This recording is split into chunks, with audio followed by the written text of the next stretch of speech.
Very good morning students. आज हम organic chemistry के नॉमेनक्लेचर के बारे में स्टडी करेंगे।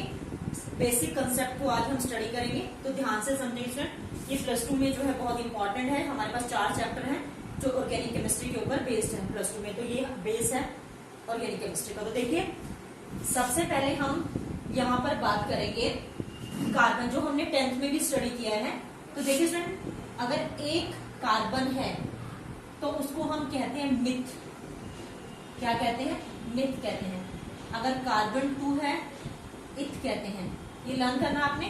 कार्बन 3 है, प्रॉप। कार्बन 4 है, ब्यूट। कार्बन 5 है, pent. Carbon 6 hex. Carbon 7 hept. Carbon 8 oct. Carbon 9 non. Carbon 10 dec. Carbon 11 undec. Carbon 12 dodec. समझ में आया? ये आपको लर्न करना है कि एक कार्बन हो जहां पर कंटेन, उसको हम क्या कहते हैं? मिथ कहते हैं। 2 कार्बन है, उसको इथ कहते हैं। 3 कार्बन को प्रॉप कहते हैं। 4 को ब्यूट कहते हैं। 5 को पेंट कहते हैं। 6 को हेक्स कहते हैं। 7 को हेप्ट कहते हैं। 8 को ऑक्ट कहते हैं। 9 को नॉन कहते हैं। 10 को डेक कहते हैं। 11 को यूनिडेक। 12 को डूडेक। अब फ्रेंड, हमारे पास हमने 10th में स्टडी किया था कि हाइड्रोकार्बन जो है वो 2 टाइप के होते हैं। एक तो सेचुरेटेड होते हैं और एक अनसेचुरेटेड होते हैं। ठीक है, सेचुरेट में हमने किया था एल्केन, जिसमें सिंगल बॉन्ड कंटेन होता है। यानी कि हाइड्रोकार्बन का मतलब होता है hydrogen and carbon containing compound. Hydrogen और कार्बन कंटेनिंग कंपाउंड्स को क्या कहते हैं? हाइड्रोकार्बन कहते हैं। ये हमारे पास 2 टाइप के होते हैं। एक सेचुरेटेड होता है, सेचुरेटेड हाइड्रोकार्बन, और सेकेंड हमारे पास होता है अनसेचुरेटेड हाइड्रोकार्बन। ठीक है, समझ में आ गया? अब जो सेचुरेटेड हाइड्रोकार्बन्स होते हैं उनमें आता है एल्केन। सेचुरेटेड हाइड्रोकार्बन में कौन आता है? एल्केन। एल्केन का मतलब क्या है? These are substances which containing single bond, जिसमें सिंगल बॉन्ड कंटेन होता है, उन्हें हम सेचुरेटेड हाइड्रोकार्बन कहते हैं, और वो आते हैं एल्केन में। ठीक है, उसके बाद अनसेचुरेटेड हाइड्रोकार्बन कौन से होते हैं? Alkene and alkyne. कौन से होते हैं? Alkene and alkyne. तो एल्कीन का मतलब क्या होता है? जिसमें डबल बॉन्ड कंटेन होता है। एल्कीन क्या होता है? जिसमें डबल बॉन्ड कंटेन होता है। और एल्काइन क्या होता है? जिसमें ट्रिपल बॉन्ड कंटेन होता है। समझ में आ गया स्टूडेंट सबको कि एल्केन क्या होता है? जिनमें सिंगल बॉन्ड कंटेन होता है। एल्कीन क्या होता है? जिसमें डबल बॉन्ड कंटेन होता है। और ट्रिपल बॉन्ड क्या होता है? एल्काइन होता है। अब स्टूडेंट, इसके लिए जब हम बात करते हैं तो सबसे पहले जो हमारा नॉमेनक्लेचर में IUPAC नेमिंग को जो राइट करने का जो प्रोसीजर होता है, इसको नोट डाउन कर लें। ठीक है, उसके बाद देखिए, अगर हम IUPAC नेमिंग जो है वो नोट डाउन करते हैं तो देखो प्रोसीजर क्या होता है। सबसे पहले तो हमारे पास आता है प्रीफिक्स। क्या आता है? प्रीफिक्स। प्रीफिक्स का मतलब होता है स्टूडेंट जो पहले लगता है। उसके बाद हमारे पास आता है कार्बन की जो चेन है। क्या आएगा? कार्बन चेन, जो हमने इथ मिथ प्रॉप ब्यूट किया है। उसके बाद आपके पास आएगा डबल या triple bond. Single, double, triple bond. यानी कि यहाँ पर आप क्या लिखेंगे? एल्केन, एल्कीन और एल्काइन। उनमें से कुछ भी हो सकता है। सिंगल, डबल और ट्रिपल बॉन्ड में से इनमें से कुछ भी हो सकता है। ठीक है, उसकी जिसको हम सफिक्स भी कहते हैं। ठीक है, और उसके बाद हमारे पास आएगा फंक्शनल ग्रुप। यानी कि ये क्या, इसको हम क्या कहते हैं? सफिक्स कहते हैं। सफिक्स का मतलब होता है जो बाद में आता है। उसके बाद हम यहाँ पर लिखेंगे फंक्शनल ग्रुप जो होते हैं उनका जो सफिक्स होता है। जो फंक्शनल ग्रुप होते हैं उनका जो सफिक्स होता है, उसके बाद हम बात करेंगे फंक्शनल ग्रुप सफिक्स के बारे में। समझ में आ गया? तो देखिए सर, अब यहाँ पर सबसे पहले मैं बात करना चाहूंगी प्रीफिक्स के बारे में। ठीक है, अब प्रीफिक्स कौन से होते हैं जो हमने स्टडी किया था? Ethyl, methyl, propyl, butyl. अब देखो स्टूडेंट, जैसे CH4 होता है, CH4 को मीथेन कहते हैं। क्या कहते हैं, मिथेन कहते हैं। अभी हम करेंगे मिथेन, इथेन, प्रोपेन, ब्यूटेन क्या कहते हैं। अगर मैं इसमें से एक रेडिकल को फ्री कर देती हूँ तो ये मिथाइल बन जाएगा। तो यानी कि प्रीफिक्स हमारे पास मिथाइल, प्रोपाइल, ब्यूटाइल ये आएंगे। तो सबसे पहले हम इसको स्टडी ना करके हम सबसे पहले इस जो सिंगल, डबल और ट्रिपल बॉन्ड वाले नॉमेनक्लेचर है सबसे पहले हम उसको स्टडी करते हैं। उसके बाद फिर हम यहाँ पर आएंगे कि प्रीफिक्स क्या होते हैं, कार्बन और प्रीफिक्स को लिंक करना है, फिर डबल, ट्रिपल और फंक्शनल ग्रुप को जो है वो कैसे लिंक करना है। यहाँ तक सबको समझ में आ गया होगा आई थिंक सो। तो हम कंटिन्यू करते हैं। तो देखिए स्टूडेंट, जो एल्केन होता है, ठीक है, एल्केन का फॉर्मूला हमने किया था CnH2n+2। इसको हम जनरल फॉर्मूला कहते हैं। क्या कहते हैं, जनरल फॉर्मूला एल्केन का। अगर n की वैल्यू 1 है, if n is equal to 1, तो आप क्या करेंगे, 1 2 into 1 प्लस में 2, तो आपके पास फॉर्मूला क्या बना, CH4। अब आपको पता है कि कार्बन के पास 4 बॉन्ड बनाने की एबिलिटी है और हाइड्रोजन के पास भी एक ही इलेक्ट्रॉन है। इसका मतलब कार्बन हाइड्रोजन के साथ 4 बॉन्ड फॉर्म कर सकता है। तो देखिए इसमें ये बन गया इसका स्ट्रक्चर, जिसको हम स्ट्रक्चर फॉर्मूला कहते हैं, किसका, मीथेन का। समझ में आ गया, ये क्या है, स्ट्रक्चर फॉर्मूला। अगर मैं इसको ऐसे लिखती हूँ तो दैट मीन्स ये क्या है, कंडेंस फॉर्मूला है। क्या है, कंडेंस फॉर्मूला। तो देखिए एक कार्बन के लिए मैंने क्या बताया था, मिथ। अब यहाँ पर क्या है, सिंगल बॉन्ड कंटेन है, तो आप क्या नाम देंगे, मिथेन। क्योंकि हम एल्केन है तो उसके लिए जो सफिक्स लगेगा वो क्या लगेगा, एन। देख लीजिए स्टूडेंट, एल्केन के लिए जो सफिक्स होगा एन होगा, एल्कीन के लिए इन होगा और एल्काइन के लिए आइन होगा। समझ आया सबको।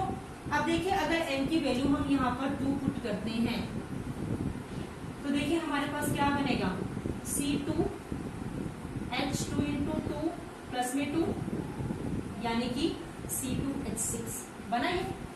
अब आपको पता है कि 2 कार्बन है तो हम यहाँ पे 2 कार्बन लिखते हैं। अब अगर 2 कार्बन है तो ऑब्वियस सी बात है इनके बीच में बॉन्ड्स बना होगा। अब यहाँ पर क्या है, 6 हाइड्रोजन है तो 3 हाइड्रोजन आप इस साइड सराउंडेड करेंगे और 3 हाइड्रोजन आप इधर राइट डाउन करेंगे। तो देखिए स्टूडेंट यहाँ पर जो हमने लिखा है 2 कार्बन के लिए हमने क्या नाम दिया था, इथेन। अब कार्बन और कार्बन के बीच में सिंगल बॉन्ड है, क्या है, सिंगल बॉन्ड कंटेन है, तो आप यहाँ पर क्या लिखेंगे, ethane. Is that clear to everyone. और first letter should be, first जो अल्फाबेट है दैट शुड बी कैपिटल, यानी कि अब यहाँ पर जो फर्स्ट लेटर आप यहाँ पर लिखेंगे दैट शुड बी कैपिटल। अब देखिए student n is equal to 3, if n is equal to 3, C 3H2 into 3 plus 2 C3H8। अब 3 कार्बन है, 3 कार्बन है, हाइड्रोजन कितना है, 8 है। पहले आप जो कॉर्नर वाले हैं उनको 3 से सराउंडेड कर देंगे।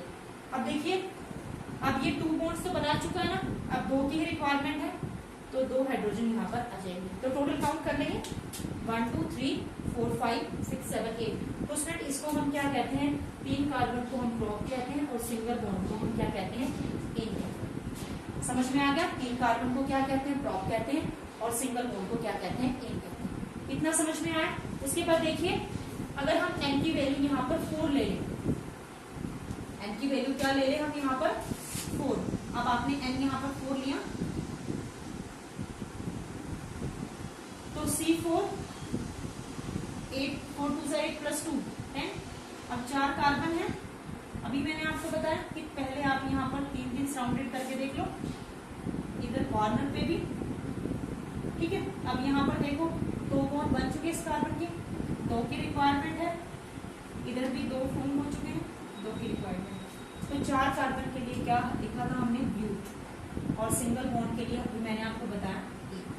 तो स्टूडेंट आप ऐसे ही 5 n की वैल्यू 5 6 7 8 9 10 जो है वो पुट करते रहेंगे और जो है एल्कीन का जो है पूरा हम 12 तक आप निकालेंगे और मुझे सेंड करेंगे। समझ में आ गया सबको? एल्कीन वाला पार्ट आई थिंक बहुत अच्छे से क्लियर हो चुका होगा। अब हम बात करेंगे एल्कीन के बारे में, ठीक है? इसको नोट डाउन कीजिए, फिर हम एल्कीन को जो है स्टडी करते हैं। ये स्टूडेंट नेक्स्ट देखिए, हमारे पास एल्कीन है। एल्कीन का फॉर्मूला क्या होता है? CnH2n। ये हमारे पास होता है किसका फॉर्मूला? एल्कीन का जनरल फॉर्मूला होता है। अब देखिए स्टूडेंट, सबसे इंपॉर्टेंट थिंग क्या है कि हमेशा जो एल्कीन होता है, डबल बॉन्ड होता है, हमेशा आप N2 से स्टार्ट करेंगे, क्योंकि सिंगल कार्बन के बीच में कोई डबल बॉन्ड एग्जिस्ट नहीं कर सकता। तो यहाँ यानी कि हम N से यहाँ पर if N is equal to 2, अब N को 2 पुट करो, C2H4। अब एल्कीन है तो कार्बन और कार्बन के बीच में डबल बॉन्ड है, नहीं तो मैं आपको बता दूं, आपके पास 4 है, आप इक्वल इक्वल डिस्ट्रीब्यूट कर दो। 2 आपने इधर डिस्ट्रीब्यूट किया, 2 आपने इधर डिस्ट्रीब्यूट किया, ठीक है? अब कार्बन के पास कितने? 3 ही बॉन्ड बने, इधर भी 3 बॉन्ड बने, दैट मीन्स यहाँ पर क्या बनेगा? डबल बॉन्ड फॉर्म हो जाएगा। अब जो कार्बन जो डबल बॉन्ड की फॉर्मेशन करता है, तो 2 कार्बन के लिए हम क्या लिखेंगे? इथ, और डबल बॉन्ड जो लगा है उसको क्या लिखेंगे? तो क्या फॉर्म हो गया यहाँ पर? इथीन जो वो फॉर्म है। ऐसे student N is equal to 3 है, तो यहाँ पर पुट करें C3H6। अब आप फॉर्मूला बनाएं C3H6 का, 3 कार्बन लिखे, पहले आप डबल बॉन्ड सिंगल बॉन्ड लगा लो, अब 3 हाइड्रोजन है, 6 है, तो 3 आपने यहाँ पर लगा दिया, और आपने क्या किया? एक यहाँ लगा दी, 6 हो गए। अब देखिए स्टूडेंट, डबल बॉन्ड है तो एक ही कार्बन पर डबल बॉन्ड आएगा। ऐसा नहीं है कि आप यहाँ पर भी दोनों कार्बन के बीच में डबल बॉन्ड प्लेस कर देंगे, नहीं, एक ही कार्बन के बीच में डबल बॉन्ड होगा। तो यानी कि 1 2 3 4 कंप्लीट हो गया इसका, और 2 3 4 इसका भी कंप्लीट हो गया। तो इसको हम क्या कहते हैं? प्रोपीन कहते हैं, ठीक है? क्या कहते हैं? प्रोपीन कहते हैं। 3 कार्बन को हमने यहाँ प्रोप दिया हुआ, डबल बॉन्ड है, किसी भी पोजीशन पर है, 1 है 2, तो हमारे पास कौन सी पोजीशन है? 1 पोजीशन पर है, तो 1 पोजीशन को हम क्या लिख सकते हैं? प्रोपीन लिख सकते हैं। उसके बाद देखिए, अगर N की वैल्यू हमारे पास आती है 4, N क्या है? 4 है, तो देखिए स्टूडेंट यहाँ पर क्या आ जाएगा आपके पास? C4H4 इंटू 2, यानी कि C4H8 जो है यहाँ पर फॉर्म हो जाएगा। अब 4 कार्बन आपने यहाँ पर लिए, ठीक है? यहाँ पर आपने 3 लगा दी एक कॉर्नर पर, उसके बाद आपने यहाँ पर 2 लगा दिए, 5 हो गए, 3 बचे हैं ना, तो एक यहाँ लगा दो और एक इधर, क्योंकि डबल बॉन्ड फॉर्म होगा तो इस वाले कार्बन को तो 2 की ही रिक्वायरमेंट होगी, और जो सेकंड नंबर पे कार्बन होगा उसको सिर्फ एक ही हाइड्रोजन की रिक्वायरमेंट होगी। तो देखिए 1 2 3 4 को हम क्या कहते हैं? ब्यूट, और जो डबल बॉन्ड है उसको हम क्या कहते हैं? ब्यूटीन। इस टाइप से आप N की वैल्यू 5 6 7 8 पुट करके और ये स्ट्रक्चर बनाकर जो है आप मुझे सेंड करें। समझ में आ गया सब कुछ? क्लियर है? कोई डाउट नहीं है यहाँ तक? उसके बाद देखिए हम थर्ड हम यहाँ पर बात करेंगे एल्काइन, ठीक है? किसके बारे में बात करेंगे? एल्काइन के बारे में हम यहाँ पर स्टडी करेंगे। अब देखिए स्टूडेंट, हमारे पास आ गया एल्काइन, ठीक है? एल्काइन का आपको पता है ट्रिपल बॉन्ड कंटेन, ठीक है? और फॉर्मूला क्या होगा? CnH2n-, ये हमारे पास एल्कीन का फॉर्मूला है, ठीक है? अब देखो स्टूडेंट, सबसे पहले अगर हम बात करेंगे यहाँ पर किसके बारे में? N की वैल्यू 2 है, क्योंकि जो डबल बॉन्ड और ट्रिपल बॉन्ड जो है वो एक कार्बन के बीच में एक्सिस्ट नहीं करते, at least there should be 2 carbon. तो यहाँ पर अगर N की वैल्यू क्या है? 2 है, तो पुट कर ले वैल्यू -2 C2H2, क्या आ जाएगा? C2H2। अब देखो कार्बन है, 2 हाइड्रोजन है, तो एक हाइड्रोजन इधर और एक हाइड्रोजन इस साइड प्लेस कर दें। अब देखिए स्टूडेंट, एक ही बॉन्ड बना है, तो दैट मीन्स कार्बन 4 बॉन्ड बनाता है, तो इसमें क्या आ जाएगा? ट्रिपल बॉन्ड, जिसको हम क्या कहते हैं? इथाइन कहते हैं, ठीक है? क्या कहते हैं इसको? इथाइन कहते हैं। समझ में आ गया सबको? ऐसे ही आप यहाँ पर N is equal to 3 put करेंगे। अगर N 3 पुट करते हैं तो C3H3 into 2 into 3 sorry 2 into C3-2। तो फॉर्मूला क्या बना आपके पास C3H4। ठीक है, अब आप क्या करेंगे, 3 कार्बन यहाँ पर लिखेंगे। ठीक है, 3 कार्बन आप लिखेंगे, H4 है तो एक को तो आपको जो है 3 हाइड्रोजन देने होंगे। ठीक है, और एक यहाँ पर सिंगल आ जाएगा हाइड्रोजन इसके साथ। अब देखिए स्टूडेंट, यहाँ पर जो है आपकी कंप्लीट हो चुकी है, दैट मीन्स यहाँ पर कौन आएगा, ट्रिपल बॉन्ड आएगा। अब इस वाले कार्बन की टेंडेंसी कंप्लीट होगी, 3 बॉन्ड इसमें यहाँ पर आ गई और एक बॉन्ड यहाँ पर बन गया। तो यानी कि यहाँ पर जो बना प्रोपाइन, क्या बना, प्रोपाइन। 3 कार्बन के लिए प्रोप और ट्रिपल बॉन्ड कंटेन है तो उसे हम क्या कहेंगे, प्रोपाइन कहेंगे। अब बात करते हैं हम N = 4, N = 4 के बारे में बात करते हैं। तो देखिए N = 4 है तो C4H 2 × 4 - 2 C4H6, C4H6 आ गया। तो 4 कार्बन आप यहाँ पर बना देंगे। पहले तो 3 हाइड्रोजन कॉर्नर पर आएंगे, उसके बाद आपके पास कितने बचे हैं, 3 बनने के बाद यहाँ पर 2 आ जाएंगे। ठीक है, और एक हाइड्रोजन यहाँ आ जाएगा। यहाँ पर आप क्या करेंगे, ट्रिपल बॉन्ड जो है लगा दें। ठीक है, क्योंकि जो है इसके कार्बन के बॉन्ड्स कंप्लीट हो चुके हैं इस वाले कार्बन के। तो यहाँ पर 4 के लिए हम क्या लिखते हैं, ब्यूट। 4 के लिए क्या लिखते हैं स्टूडेंट, ब्यूट लिखते हैं। तो हम यहाँ पर लिखेंगे ब्यूट, और ट्रिपल बॉन्ड के लिए हम यहाँ पर लिखेंगे। तो हमारे पास क्या फॉर्मेशन होगी, ब्यूटाइन जो है वो फॉर्म होगा। Is it clear to everyone? सबको समझ में आ गया, अच्छी तरह से क्लियर हो गया सबको? आई थिंक इतना पार्ट जो है क्लियर हो गया। इसी टाइप से स्टूडेंट आप n की वैल्यू 5, 6, 7, 8, 9, 10 और 11, 12 तक निकाल सकते हैं। समझ में आ गया? अब देखिए नेक्स्ट जो कंसेप्ट है,